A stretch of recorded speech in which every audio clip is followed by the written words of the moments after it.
Qual é o sentido de tudo, afinal? Sabe, essa é uma pergunta que vira e mexe todo mundo se faz. Hoje a gente vai mergulhar numa resposta que vem lá de trás, de fontes bíblicas e que amarra o sentido da vida com uma coisa bem poderosa, uma transformação pessoal. Bora entender juntos o que isso quer dizer na prática. Pois é, essa é a pergunta de $1 milhão, né? O que a gente está fazendo aqui? E olha, enquanto tem muita filosofia por aí com várias respostas, a perspectiva que a gente vai ver hoje, bom, ela não fica em cima do muro. Ela dá uma resposta bem direta, sabe? Um norte claro no meio de tanta confusão. Então, nosso primeiro passo aqui é um convite para a gente olhar um pouco para cima.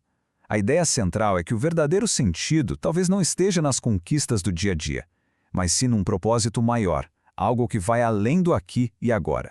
E que resposta é essa, então? As fontes bíblicas que a gente está explorando não dão muita margem para dúvida, não. Elas apresentam uma estrutura bem clara, que define qual seria o nosso propósito fundamental.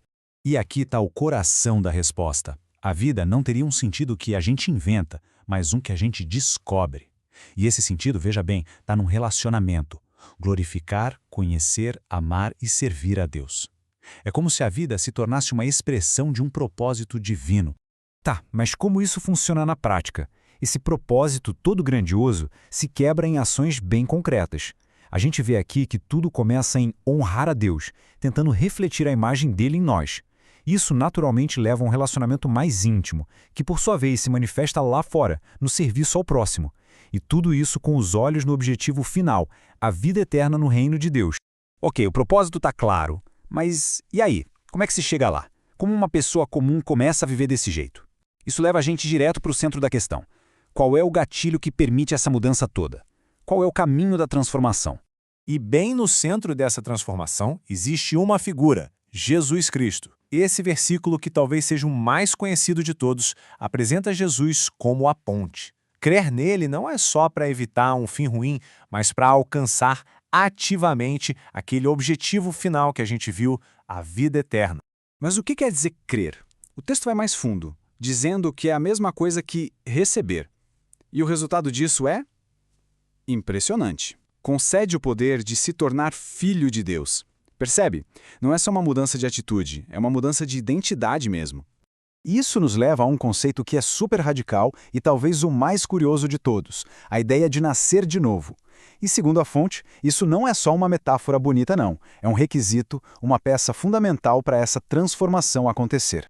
A afirmação aqui é direta e reta. Numa conversa com um líder religioso, Nicodemos, Jesus coloca uma condição que não dá para negociar. Sem essa experiência de nascer de novo, simplesmente não dá para ver o reino de Deus. A confusão do Nicodemos é super compreensível e até ajuda a gente a entender. Ele leva tudo ao pé da letra, questionando a lógica física de um segundo nascimento. E é essa pergunta dele que abre espaço para a gente entender a distinção que precisa ser feita. E essa imagem aqui resume essa distinção perfeitamente. De um lado, o nascimento da carne, algo físico que acontece uma vez, de origem humana. Do outro, o nascimento do espírito, uma transformação espiritual de origem divina. São duas realidades completamente diferentes.